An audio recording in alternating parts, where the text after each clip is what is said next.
Bom dia a todas e a todos. Estava refletindo para decidir se aqui teria que falar em português ou talvez em espanhol. Temos tantos mexicanos, colombianos, argentinos. Mas como aqui me ocorre de me conectar com não sei, por umas vias quase inconscientes, com musicais. Tem que ver alguma coisa também com a samba, talvez. Uma coisa. Não, é uma empatia muito forte com o Brasil. É de aí que surge uma coisa que ainda não compreendo muito bem, que isso que me vem de falar português agora, quando estou aqui em Brasil. Então, vou tentar um português, portunhol, porto-italiano, Porto Gonçalves. Vem desta comunicação muito profunda, não?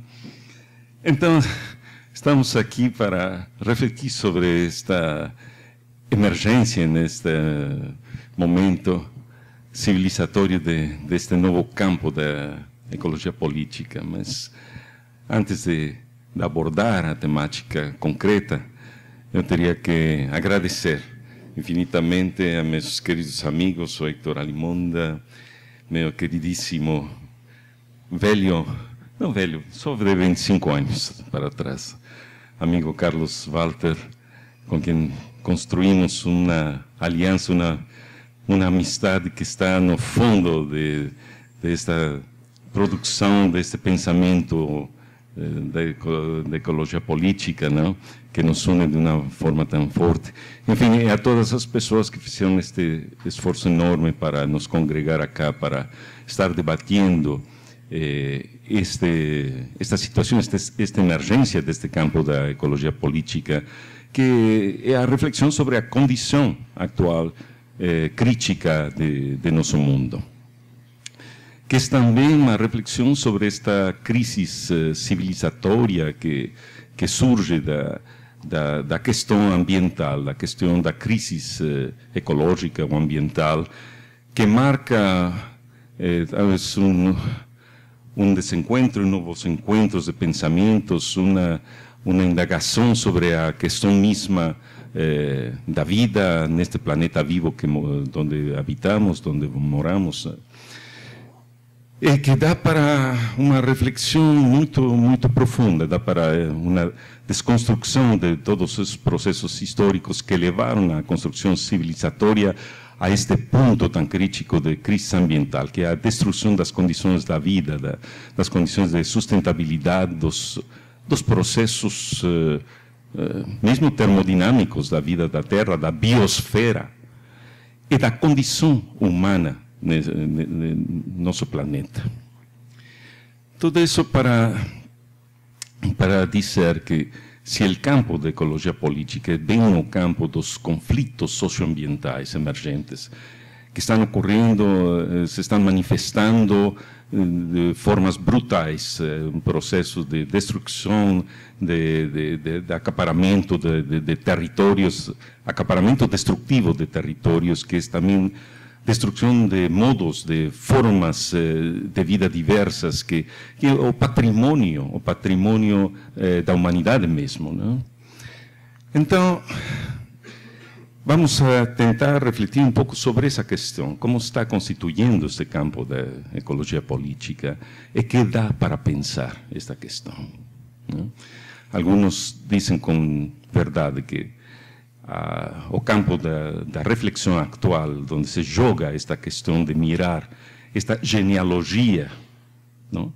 De poder, dos modos de pensar, porque quiser reafirmar a questão ambiental, a crise ambiental, no fundo, uma crise de conhecimento, dos modos de compreensão mesmo do mundo, da vida,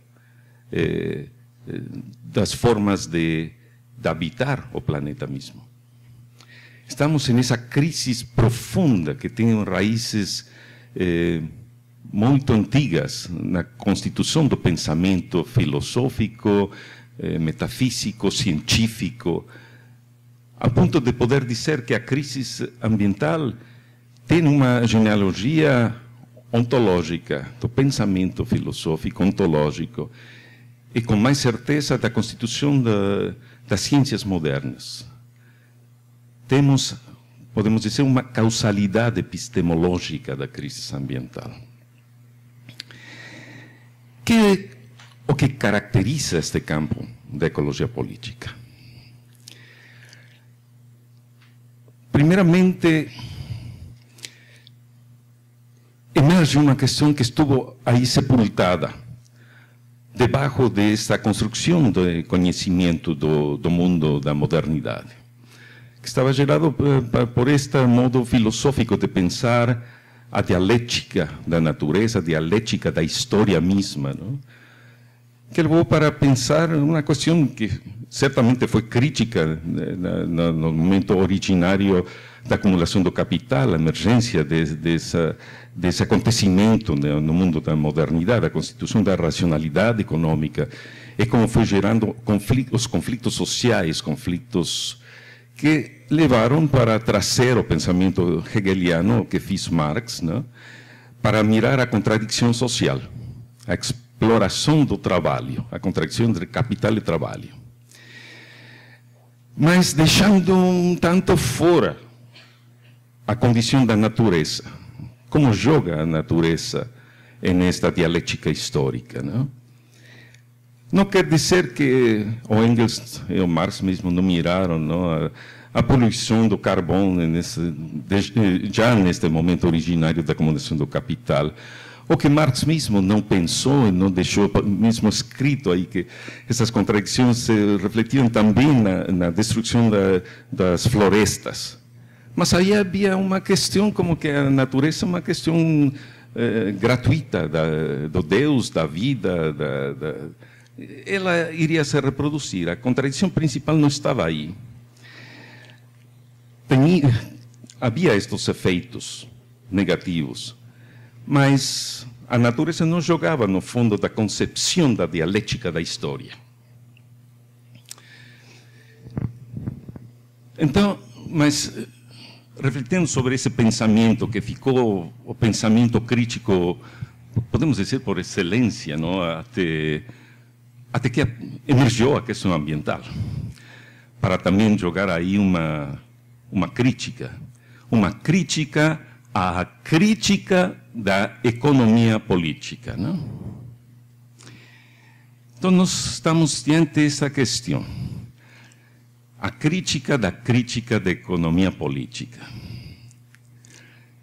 que deu para pensar esta questão em termos bem sintéticos, mas bem sugerentes, de uma segunda contradição. Isso que o James O'Connor, em certo momento de reflexão, pôs sobre a mesa do debate. Havia uma segunda contradição, ainda não pensada por um marxismo, não? Por um pensamento mais crítico da condição da modernidade. Então, aí emergem novas formas novas manifestações desta conflitualidade do mundo, que não é somente a exploração do trabalho e a emancipação do proletariado. Essa concepção também dessa dialética entre capital e trabalho queria gerar a transformação histórica para a construção do socialismo. Mas surgiu este impensado por o pensamento crítico de nossa modernidade, onde o marxismo gerou todo este campo de reflexão que foi para a Escola de Frankfurt, essa reflexão crítica sobre a dialética da história. Que é outra maneira de pensar a transcendência histórica, os processos emancipatórios. E da noite à manhã, a finais dos anos 60, já estava se cocinando toda esta questão nos anos 60. Não? Deixem-me lembrar a Primavera Silenciosa de Rachel Carson, mas eu diria, sobretudo, pensando no nosso campo da ecologia política, o Murray Bookchin, que já nos anos 1962 havia pensado esta questão, esse esboço de pensamento sobre a ecologia política.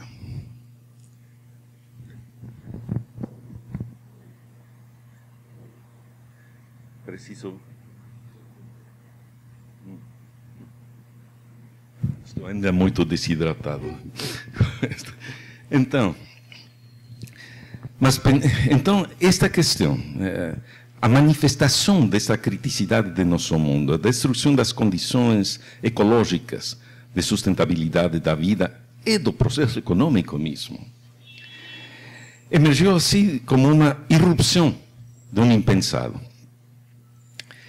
Alguns pensadores marxistas, do fundo marxista, deu para começar a pensar esta segunda contradição, com o Murray Bookchin, André Gortz, Enzensberger. Havia aí já um novo pensamento sobre esta questão. Do lado da ecologia política anglófona, teve aí uma genealogia, podemos dizer, um tanto diferente.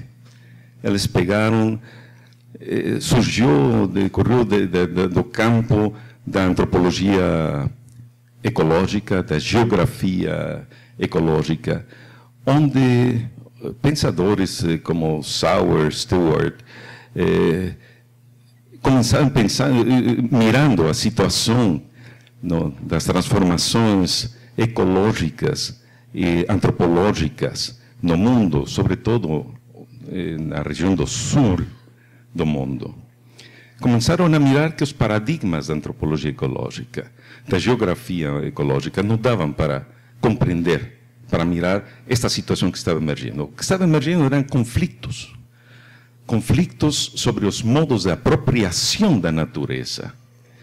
Conflitos que vão além da questão somente da exploração do trabalho, mas das condições da habitabilidade. Em inglês eles falam do livelihood das pessoas, dos modos de existência, de sobrevivência, dos camponeses, dos indígenas, dos povos da terra. Aí estão algumas das raízes desse pensamento.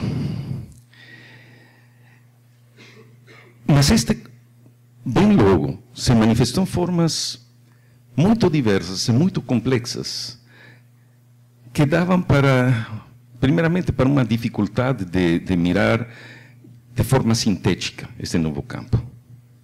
Não era solamente a condição dos diferentes proletariados no mundo, mas as condições da destruição das condições de sustentabilidade da vida de diferentes culturas, em diferentes contextos ecológicos. Nas cidades, nos âmbitos rurais, estavam emergindo uma diversidade de conflitos socioambientais. Esses conflitos han chamado a toda uma nova geração que está surgindo para mirar essas conflitualidades, para mirar isso que a sociologia, tão levada também para mirar os conflitos ambientais dentro dessa compreensão marxista do mundo. A situação do Estado mesmo, não? Os constrangimentos mesmo do pensamento sociológico não davam para mirar esta questão. É assim que a ecologia política surge como uma nova geração de pensamento. Por isso temos esses novos pesquisadores, pensadores, como o Giancarlo, a Mina, que estão... a mesma Maristela, uma nova geração que está pensando essas questões, que está mirando, e como esses conflitos se manifestam de uma maneira muito aguda agora no mundo. Os conflitos do agrobusiness, por exemplo, não? Dos transgênicos, da mineria, esta coisa impensável que no momento onde o mundo está falando, simulando a ecologização da economia no mundo, da globalização, nós o que estamos vendo é uma agudização dos processos de extração brutal dos últimos recursos da terra, da natureza convertida em recursos naturais, em objetos a ser apropriados por o capital. Essa apropriação por despossessão, esta acumulação por despossessão, mas mas que não só é disposição dos modos de territorialização das culturas ancestrais que moram ainda na Terra, mas nessa disposição se joga também um processo local e global de destruição da trama ecológica da vida, das condições da vida mesma no planeta. É isso que eu falo de um processo de entropização do mundo, desse processo econômico que está já instituído no core da Terra, no core de nossas racionalidades, de nossos modos de pensar, de agir, e que estão gerando o que eu falo, a morte entrópica do planeta. Então estamos sorpresivamente diante de uma questão não pensada, onde não temos as categorias de pensamento mesmo para pensar esta questão. Vejam que nós denominamos este campo o campo da ecologia política. Pensemos que Jean Marx não fez economia política, mas fez a contribuição à crítica. Então, nós estamos chegando aqui, nessa emergência de novo pensar, de nova compreensão do mundo, a pensar isto que nosso amigo João Martin Salier fala, os conflitos de distribuição ecológica.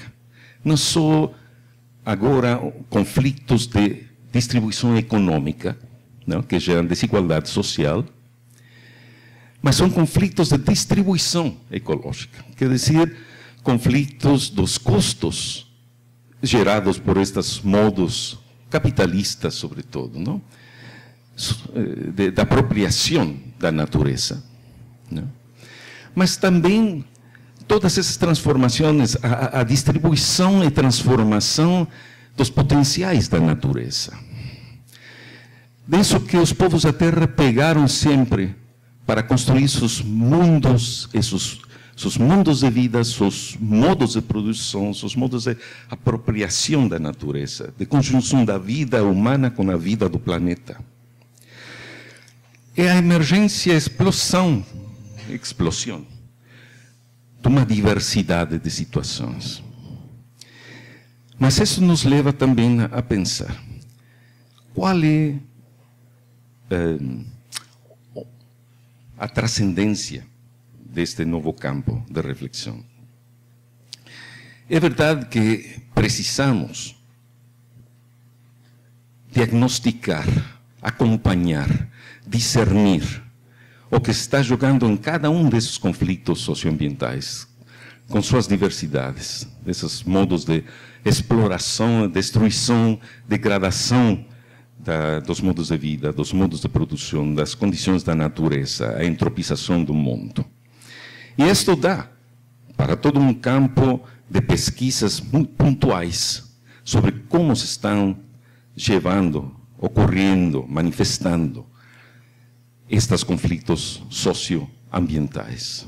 Dá para construir a ecologia política dos processos do agrobusiness, de transgênesis, os processos da mineria, que são tão agudos hoje em nossos países, não?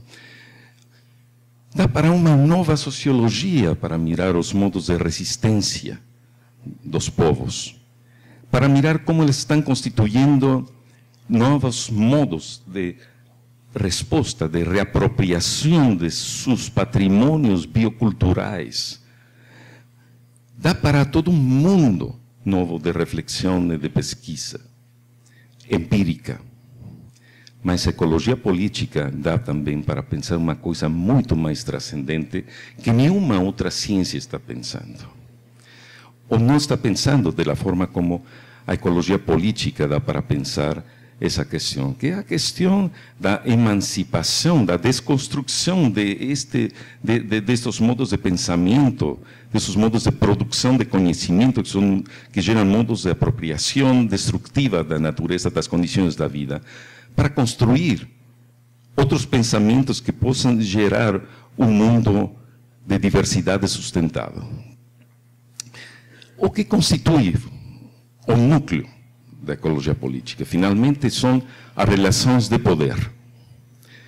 Qual seria a diferença entre esse campo, os campos disciplinares que estão já mirando a relação entre as culturas humanas e seus territórios, sua vida, seu entorno biofísico, a geografia, a antropologia? O que é o ponto essencial, acho, na ecologia política, são as relações de poder. E vejam que aí se joga toda uma questão fundamental. Como devemos pensar esta genealogia do poder, que foi o foco da atenção desse grandíssimo pensador, Michel Foucault, que ele pensou em tantos âmbitos da vida social, não? Dos modos de normalização dos comportamentos humanos, do biopoder, não? As instituições de vigilância e punição, não? Mas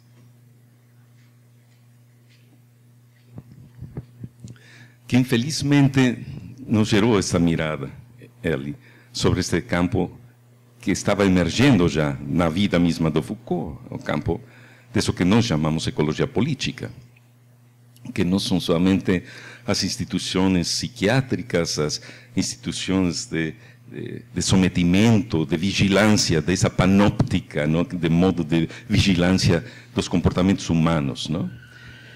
Mas que dá para isso que agora está emergindo, mirar o biopoder como as formas que está gerando esta geopolítica do desenvolvimento sustentável, sustenível, não?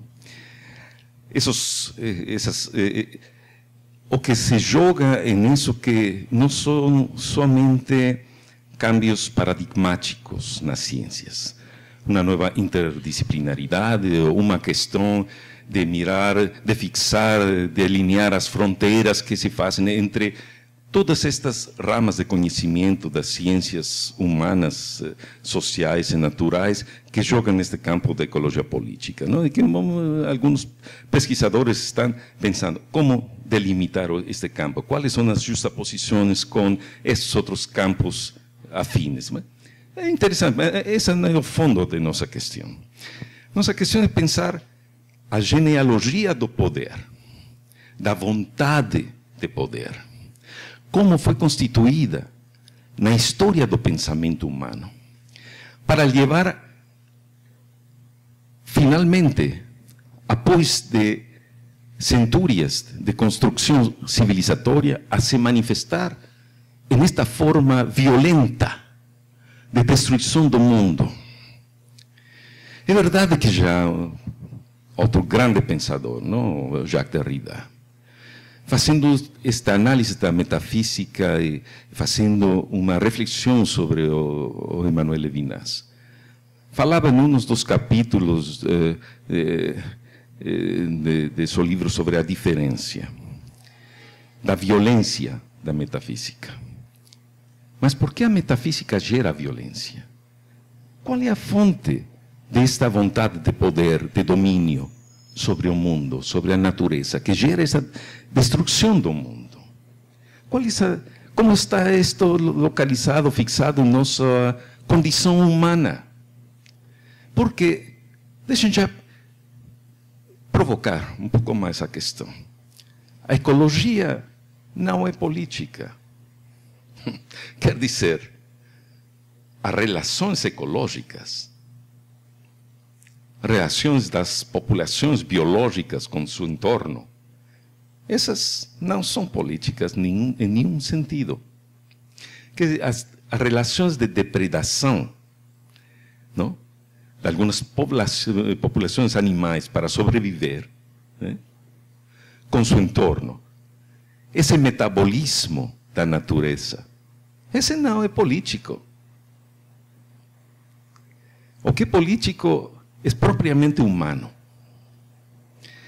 Então, qual é a gênesis, a origem, a genealogia destas vontades de poder. Essa ideia de vontade de poder tão nietzschiana, mas que Nietzsche também nos levou a este campo de reflexão sobre a destruição do mundo mesmo. Ele refletia sobre a questão da destruição da vida humana, da alma humana. E via aí, nessa constituição da subjetividade humana, como jogava uma vontade de poder, como é constitutiva da condição humana. Mas nós estamos agora mirando não só a questão como joga em nossa vida interna, nossos sentimentos, nossos modos de pensar e agir humanamente, mas como está voltando para destruir a condição da biosfera. Deixem-me lembrar a todos nós surgimos daí, né? O ser humano, bem, alguns podem pensar que foi Deus que colocou o homem aqui no mundo em um certo momento da história do cosmos. Mas após Darwin, acho que todos acreditamos que o gênero humano surgiu desta natureza. Então, aí, estamos em uma questão da antropologia filosófica, uma indagação desta ordem. Como foi que o ser humano voltou para ser um ser onde anidou uma vontade de poder, de domínio? Essa origem que está nos mitos bíblicos do Caim e Abel. Ontem, Carlos, na apresentação, debate desse novo livro meu, colocou uma imagem de Goya. Dessas duas pessoas, não sabemos se eram irmãos, mas podemos pensar que eram Caim e Abel, que estão aí espelhando para aniquilar o outro, o tempo que se afundam no pantano, não? Mas qual é isso que está na origem mítica do ser humano? A vontade de exterminar o irmão mais cercano, o mais perto de nós. Essa violência originária, que se manifesta agora na violência do capital de devorar os recursos naturais, a natureza, de entropizar o mundo ao ponto de pôr em crise a sustentabilidade da vida mesma. Não? Qual é a fonte disto?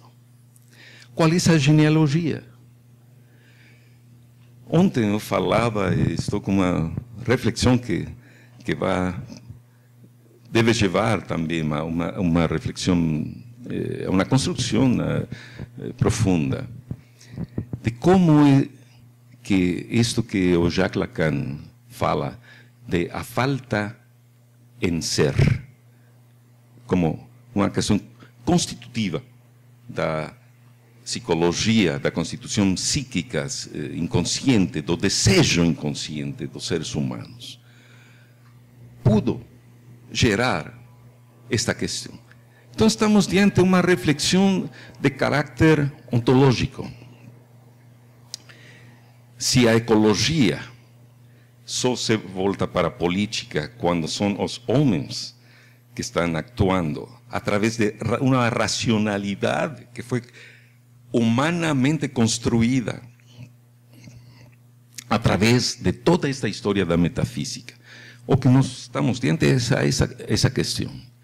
Como a história da metafísica, como esse modo de pensar o mundo como um mundo constituído por entes e não por uma reflexão, como fala Heidegger, não? A reflexão do ser das coisas do mundo.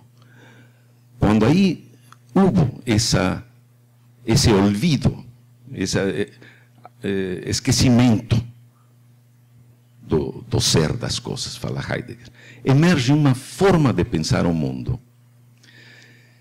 que vai dispor todas as coisas do mundo aí em um plasma de coisificação do mundo, que dá então para uma construção, após de estas centúrias de construção do pensamento filosófico, para a constituição de um pensamento científico, do pensamento cartesiano, onde emerge, se constitui a racionalidade econômica. de um modo mecanicista, onde o mundo fica já um mundo objetivado a ser apropriado por essa racionalidade. É isso que já instituído na globalização do mundo, neste momento atual, após todas estas temporalidades de construção civilizatória, dá para pensar como é que a racionalidade econômica se constitui em um mecanismo que exerce essa vontade de poder e de domínio sobre o mundo. Então, estamos diante a essa genealogia histórica, por isso a ecologia política deve estar mirando esta genealogia histórica para saber como se constituiu isso que as ecofeministas falam, o patriarcado, a gerontocracia. Todas essas estruturas sociais, que são estruturas de dominação da mulher, dos homens sobre os homens, sobre a natureza. E como daí dá para uma tarefa titânica de deconstrução. Uma deconstrução que dá, primeiramente, para compreender, mas uma tarefa ainda muito mais complexa, que é como deconstruir não só as ideias, como deconstruir essas ideias que foram já para construir as grandes instituições que estão gerando isso que falam a governança do mundo. Uma governança que não dá nem para nenhuma equidade, mas menos ainda para uma sustentabilidade, porque esta racionalidade o que está gerando é, dentro destes mecanismos de destruição da natureza, essa entropização do mundo. Mas alguns de vocês vão perguntar, o que quer dizer essa entropização? Então, talvez devo parar um momento e explicar um pouco essa questão, porque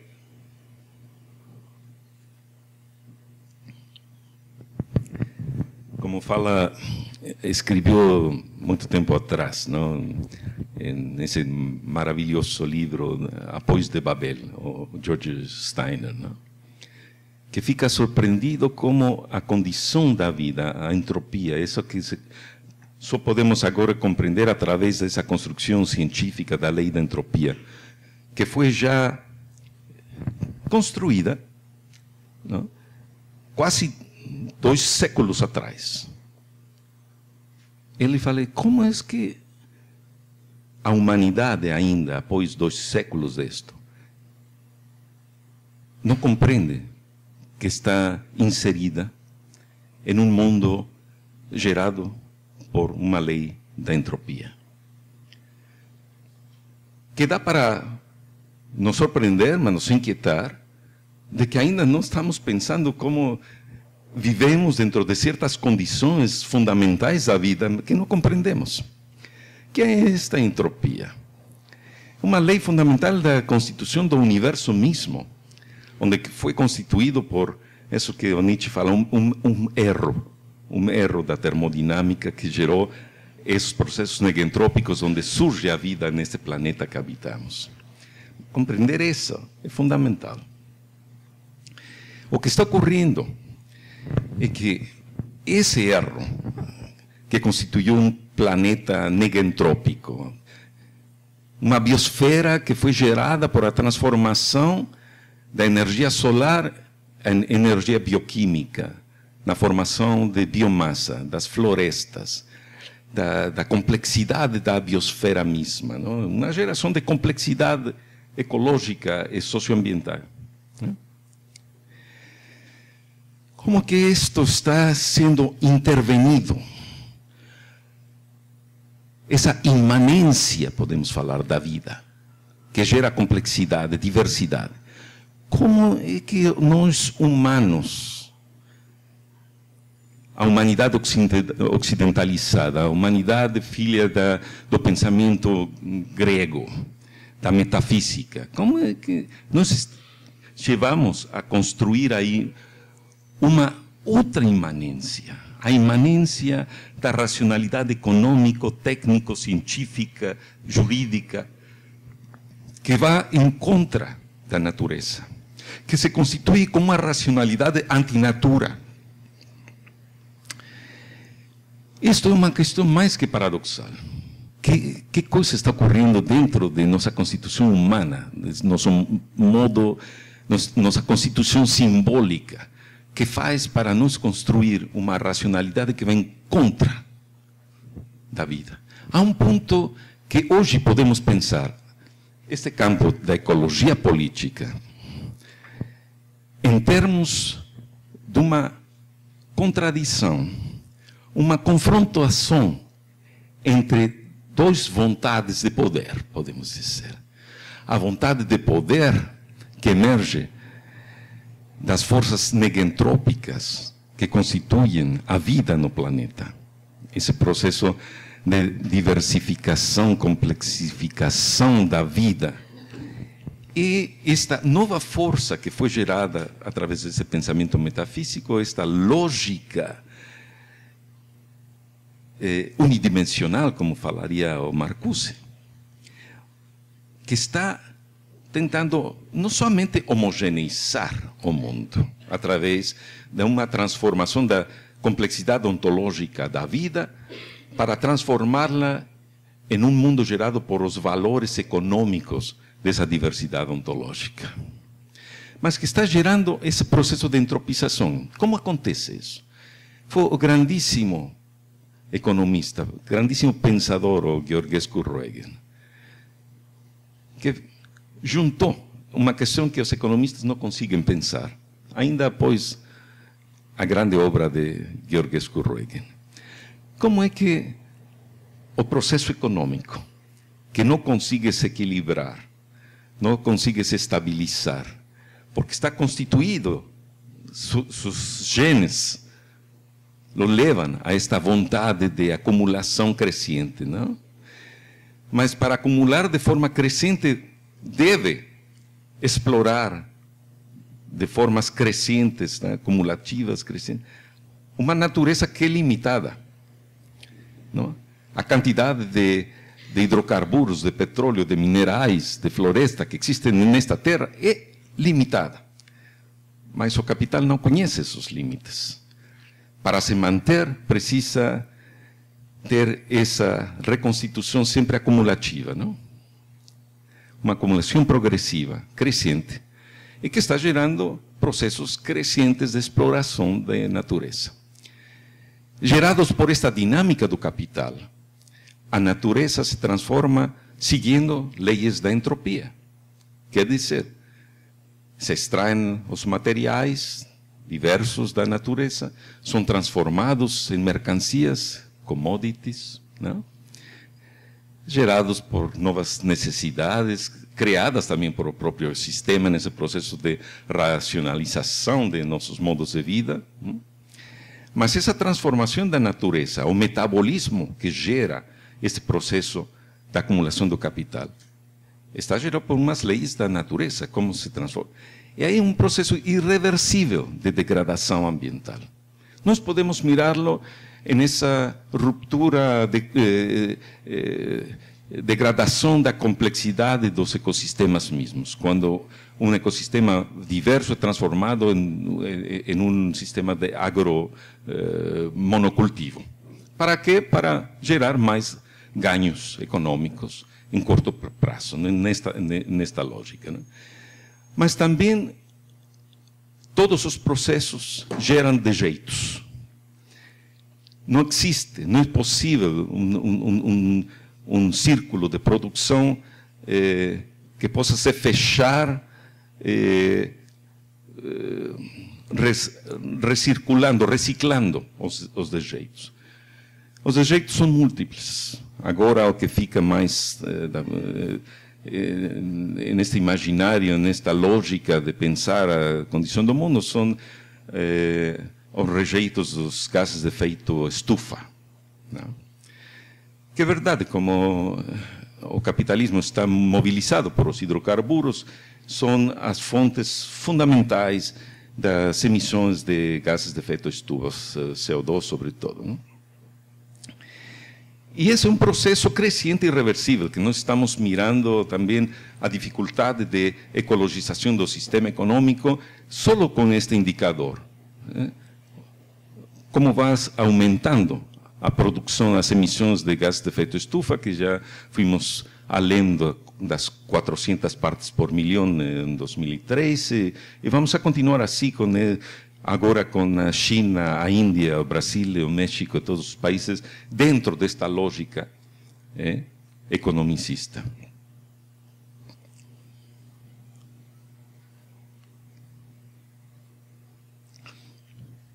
Então, nós estamos mirando dessa forma as manifestações empíricas desse processo de entropização do mundo. Não é que o mundo, a Terra se está entropizando naturalmente por leis cósmicas. É uma lei, a lei do mercado, que está operando um processo acelerado de entropização do mundo. Então, o que nós devemos mirar aí é como podemos resolver essa questão. Como pode ir a humanidade para recuperar a imanência da vida? Como podemos reconstruir esse processo já instituído nesse mundo moderno? Sair de um processo simplesmente de reflexão da modernidade sobre os eixos da modernidade mesmo. É isso que está operando dentro da ecologia política.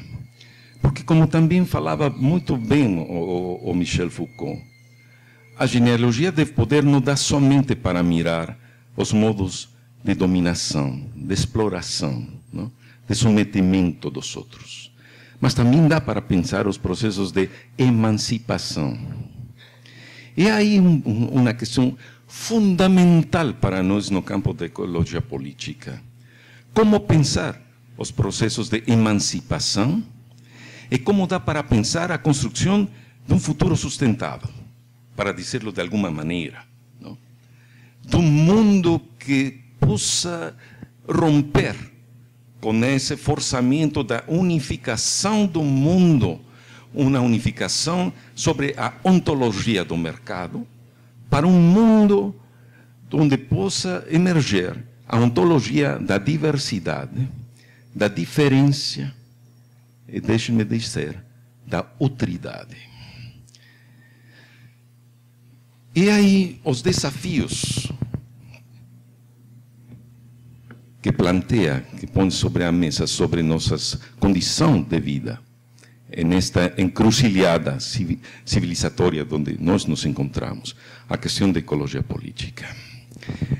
E isso dá também para operar um giro de pensamento, para pensar, isso é uma questão ecológica,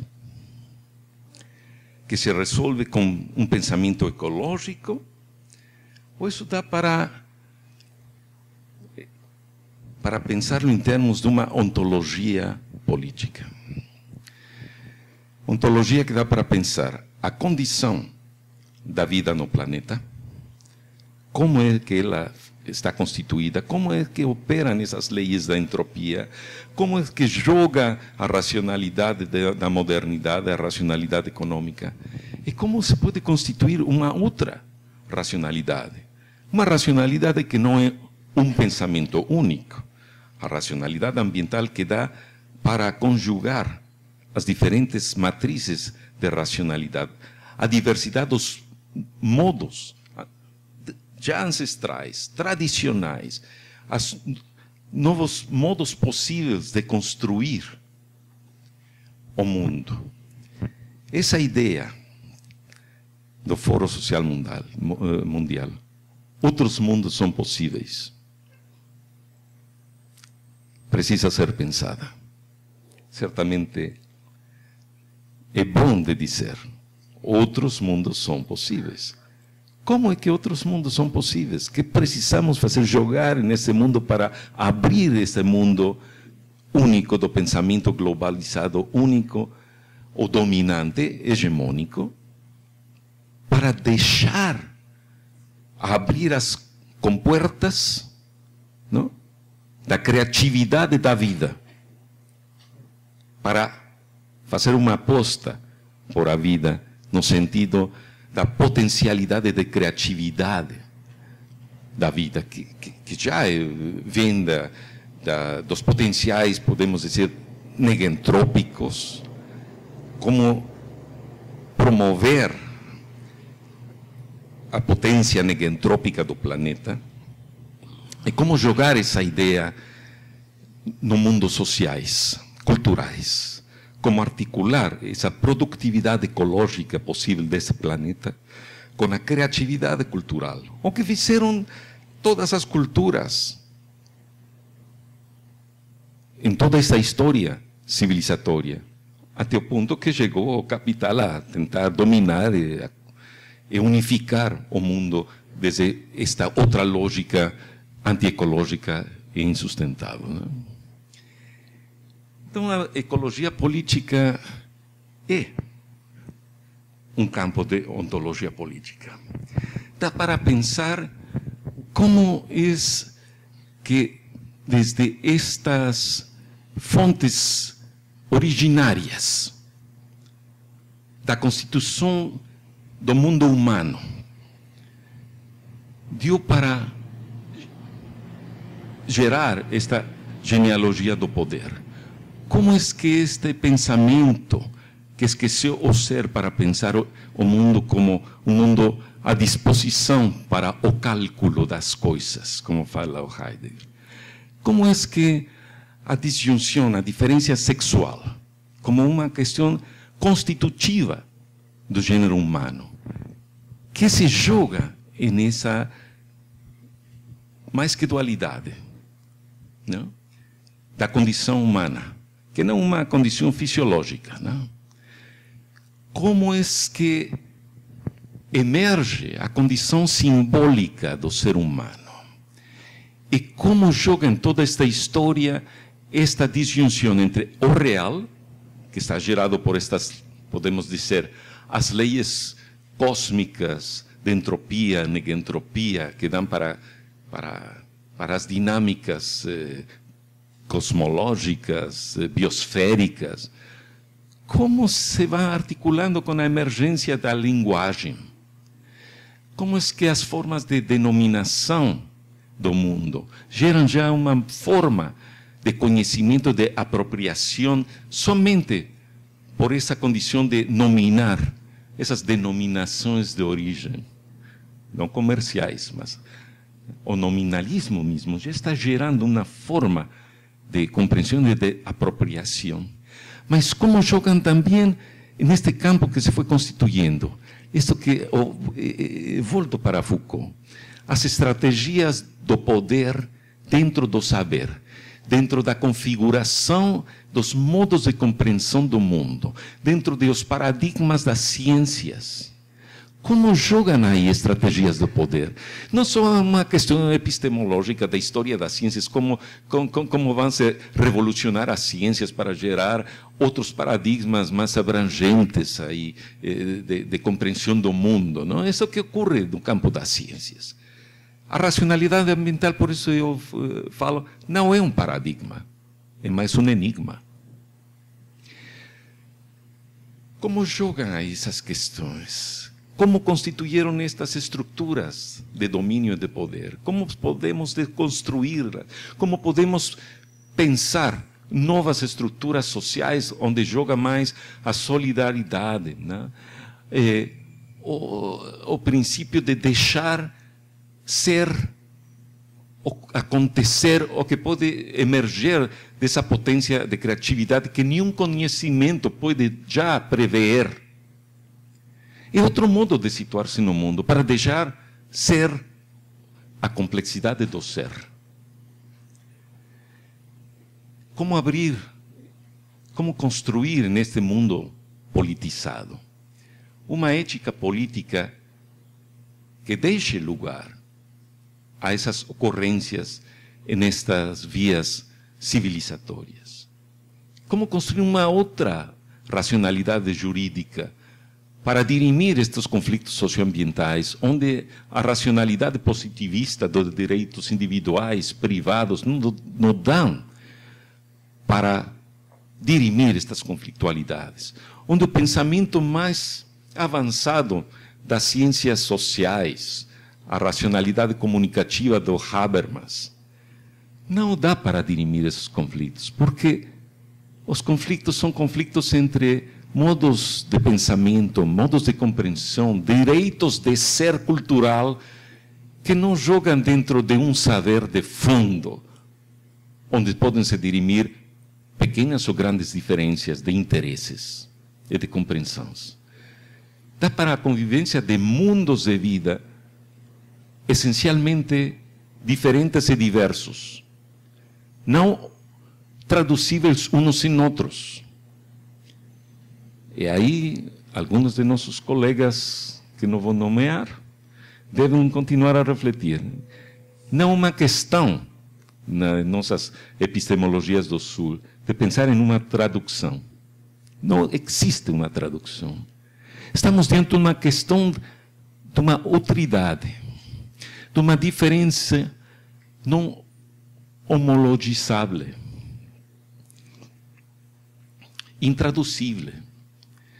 Então, isto dá para isso, para uma ética da política da diferença, para morar em um mundo de diversidade com essas diferenças. E isso é só resolvível por uma questão ética. Uma ética que vai muito além de saber controlar nossos metabolismos de consumo. Não? Fechar a água quando pegamos um banho, saber dejetar o lixo acá, orgânico ou não orgânico, tudo isso muito bom.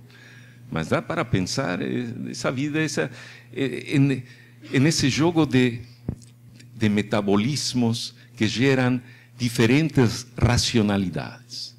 Porque, finalmente, esta questão de ecologia política, como falei, dá para pensar este encontro de vontades de poder que estão gerados dentro de diferentes racionalidades.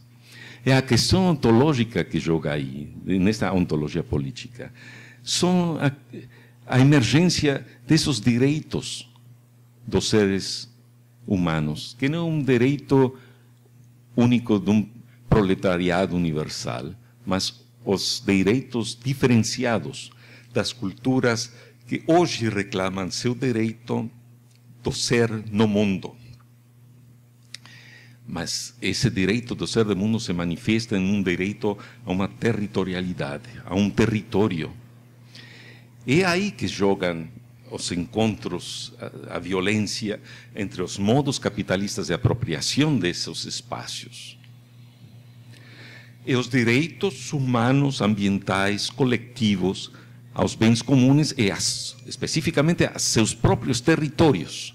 A um território onde possam evoluir e manifestar essa potencialidade de criatividade de mundos.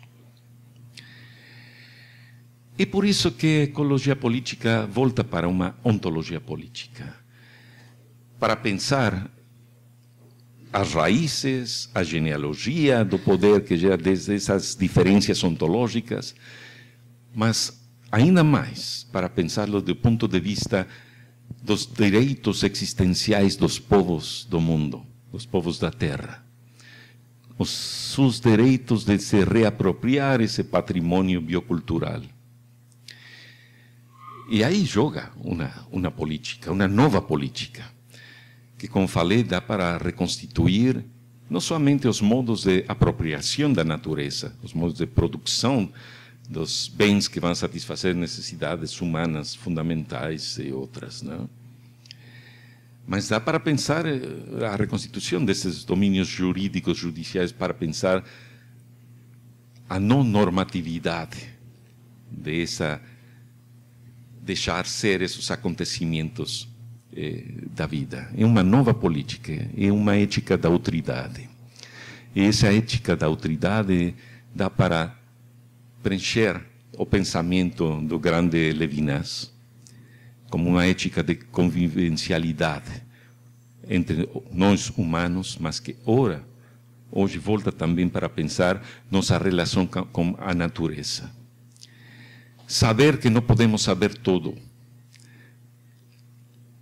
aprender a viver dentro dos desconhecimentos que temos, mas também ter alguma ideia para a construção dessa utopia, que é caminhar à construção de novos horizontes, de modos de morar, de construir, de habitar este mundo nosso.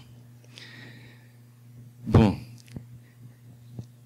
esses modos novos jogam com as potencialidades ontológicas como real. É uma forma nova para nós de pensar a conjunção entre o real e o simbólico.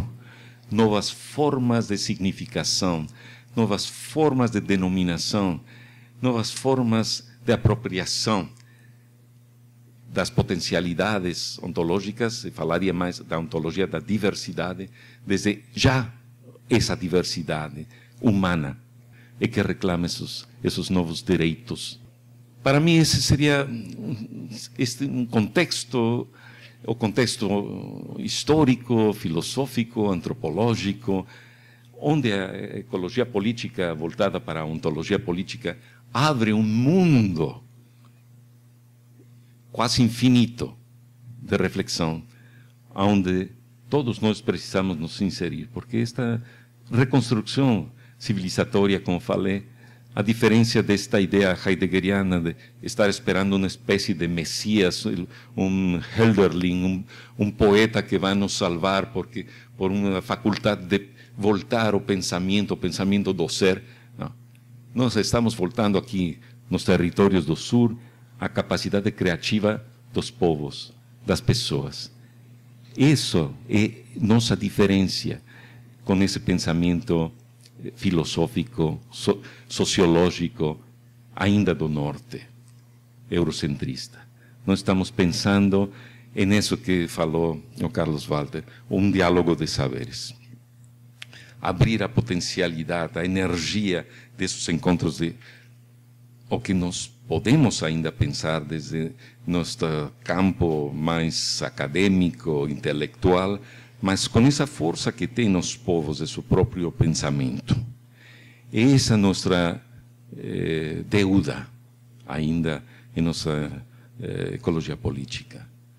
Abrir essa chispa, essa energia criativa nesses diálogos que já estão se constituindo nos esforços que fazem muitos de nossos grandes pesquisadores que estão envolvidos com os movimentos sociais, o Carlos Walter aqui desde sua aliança com o Chico Mendes, depois com o Maceto, Caro Maceto, e tantos outros lideranças, não? Camponeses, indígenas ou indígeno-camponeses, não? Afrodescendentes, onde estamos mirando essa potência enorme de criatividade política mesma, não? Para ir abrindo os cauces, não? As possibilidades de criar esses outros mundos possíveis.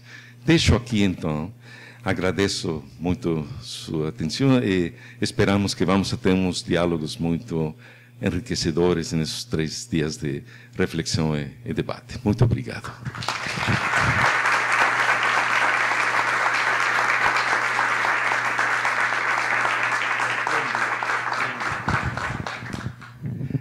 Realmente, Enrique, te agradecemos muchísimo tus palabras. Realmente ha sido un discurso espléndido el tuyo. Bueno, está abierta la posibilidad de comentarios, preguntas por parte del público.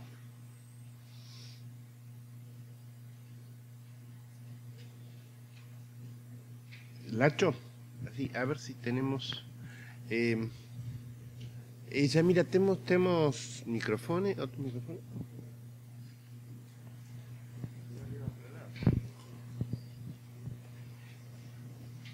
Disculpen, tenemos con cierta desorganización.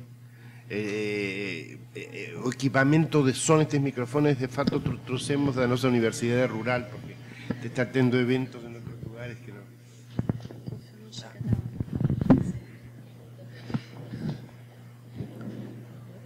Muchas gracias, querido Enrique. Yo quería una cuestión que comparto y que no sé cómo pensarla, pero que tiene que ver un poco con la contradicción intrínseca que hay entre la idea del diálogo de saberes y lo que vos planteaste de la imposibilidad de la traducción. Es decir, si no hay posibilidad de traducción, no puede haber diálogo de saberes. Digo, concretamente en términos de... Digo, para bajarlo a los planos de los conflictos en los que estamos, hace poco estuve con Alberto Acosta discutiendo con un gerente de YPF, que es Yacimientos Petrolíferos Fiscales de la empresa argentina de... No sé, no es argentina, es una sociedad anónima que... Bueno, sobre el tema petrolero y con una gerente también de una empresa minera, en este intento de tratar de encontrar puntos en común entre quienes nos oponemos al fracking y a la minería a gran escala y la gente que defiende esto. Y lo que vemos es realmente que no hay interés de dialogar. O sea, hay simulacros de diálogo. Pero entonces la pregunta concreta era esto, ¿no? O sea, ¿cómo es esto del desafío del diálogo de saberes cuando tenemos una diferencia de racionalidades abismal, en el sentido del autor que vos no lo querías nombrar, y en el marco de esta imposibilidad de traducciones? É uma pergunta obligada aqui. E dá para tentar explicitar um pouco mais o que se joga nesta ideia também de dutridade, não? Nessa intraduzibilidade, mas que não quer dizer que não existe uma relação, uma abertura de comunicação, de empatia, de acolher a autoridade. Quando o Levinas fala da hospitalidade, não? Ao estrangeiro, ele abre a casa ao estrangeiro, ao pobre, ao doente. Não quer dizer que ele sabe como curar o doente, ou que sabe todo, ou que vai resolver também a questão da pobreza desse estrangeiro pobre, extraditado do seu país, do seu território. Abre sua casa, não? Abre seu espaço para acolher esse outro, sem saber todo, sem saber como mesmo resolver seu problema. Como levar essa ética da autoridade, de relação a esse outro que não quero reconstituir ou mirar ou dominar desde minha concepção do mundo ou meu interesse neste mundo? Os conflitos ambientais, de certo modo, deveriam levar a resolver essas conflitualidades de forma pacífica, e a gerar uns diálogos para gerar uma certa negociação, um certo consenso de situações. Mas as manifestações não sempre dão para resolver por a via de do que Habermas chama uma racionalidade comunicativa, quer dizer, de uma linguagem, de uns procedimentos mesmo, de uma democracia deliberativa, onde os interesses, os valores que estão jogados aí, possam se traduzir em uma linguagem, mas porque aí joga também já uma estratégia de dominação. Veja, o exemplo dos zapatistas e o governo do México, não? Que só reclamo dos zapatistas, só reclamo dos direitos dos povos indígenas de ser, a ter um território, toda esta questão, não? Quando isto vai para um diálogo com o Estado mexicano, e o Estado tenta colocar umas condições desse diálogo, os zapatistas decidem pegar uma estratégia não é de recular, é uma nova estratégia, de voltar a seus territórios para construir de forma mais lenta, mais formas de compreensão de seus tempos históricos, de seus caracoles. Por exemplo, outra maneira de dizer esta questão, quando eu falo de jogar no campo político os modos de vida dos povos. O que estamos jogando aí é voltar ao campo político os imaginários sociais de sustentabilidade dos povos da terra, que já é uma questão que eu não abordei esta manhã, mas é uma questão que acho fundamental também. Dá para pensar até que ponto essas condições da vida termodinâmicas, ecológicas, estão sedimentadas ainda nos imaginários sociais dos povos da terra. Mas quando eles são provocados agora por essas estratégias de dominação desses territórios típnicos, por dizer um caso emblemático, não? Por esses desejos, essa vontade de apropriação do capital, não? Como é que eles respondem? Eles são forçados um pouco a falar. Os povos da terra não precisam verbalizar muitas vezes seus imaginários. Eles vivem dentro desse viver bem, por falar emblematicamente, não? Das diversas formas de viver bem, como os diversos povos falam de seus modos de viver bem, suas idiosincrásias. Muitos deles não precisam, dentro de seus modos internos de vida, de estar verbalizando, desenvolvendo estratégias discursivas para fazer valer uma coisa que podemos dizer intrínseca às suas ontologias existenciais. Mas o mundo está forçando essa questão, está conflituando esses modos de vida, forçando a eles a sair aí verbalizando, explicitando, jogando estratégias linguísticas, discursivas, para defender suas próprias. A questão é essa. Quando esses conflitos se manifestam nas políticas, no campo real da política, como se jogam aí essas diferenças, esses direitos à diferença? Dão sempre para jogar em um campo discursivo com procedimentos, podemos dizer, unificados, onde se joga já um certo forçamento. Há formas de resistência hoje que podem ser avaliadas por procedimentos jurídicos para hacer valer mesmo, deixem-me dizer, o silêncio dos movimentos sociais. Devemos inventar novos modos de hacer valer esses direitos às diferenças, sem entrar em um jogo já no campo de domínio dos poderes estabelecidos. Como precisamos traduzir o viver bem para que seja compreendido por as instâncias dos Estados? O que estamos jogando quando se faz essa tradução?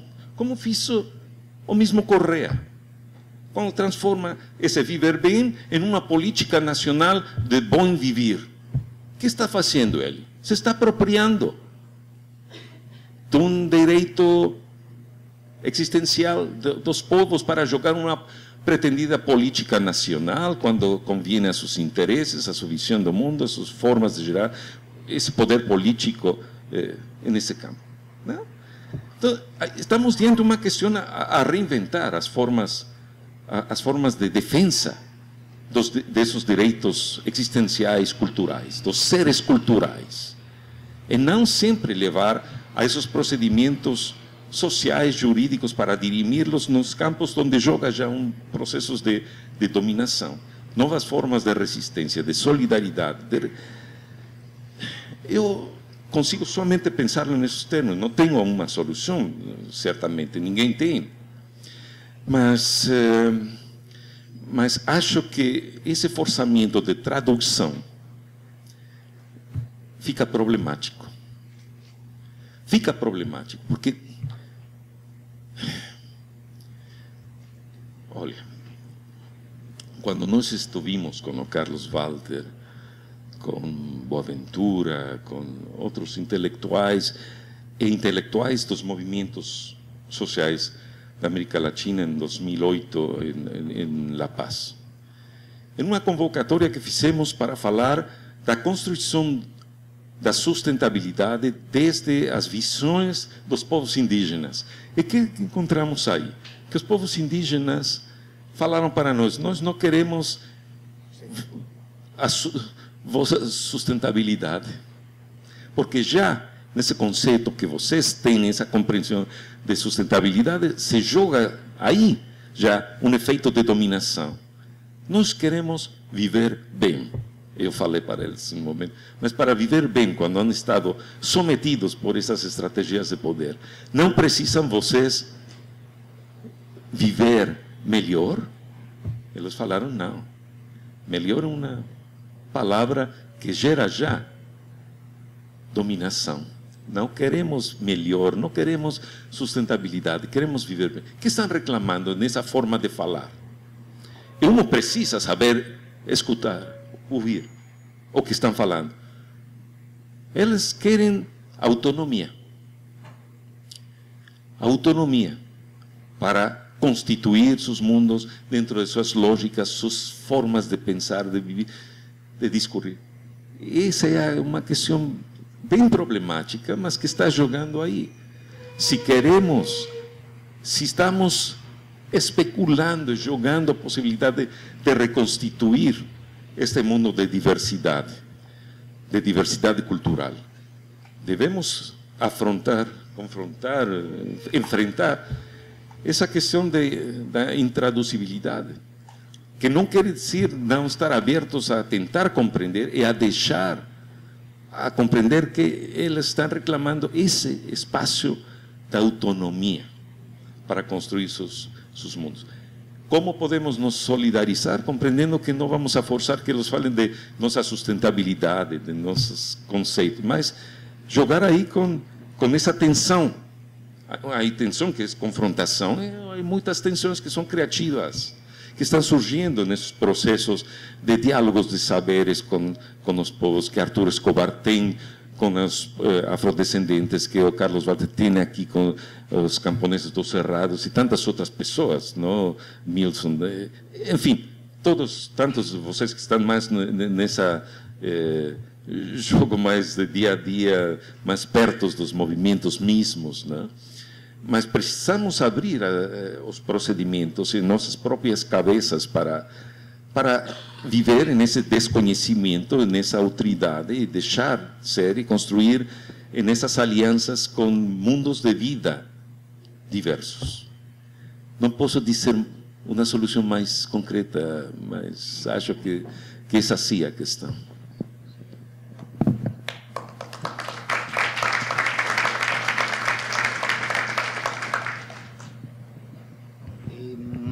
Bom, devido ao cronograma do evento que está atrasado, vamos proceder então. Agradecemos a Enrique sus palabras, que evidentemente, além de marcar para cada uno de nós que estamos neste tema, verdadeiramente toda uma agenda de pensamento e de trabalho nesta direção, neste campo de ecologia política.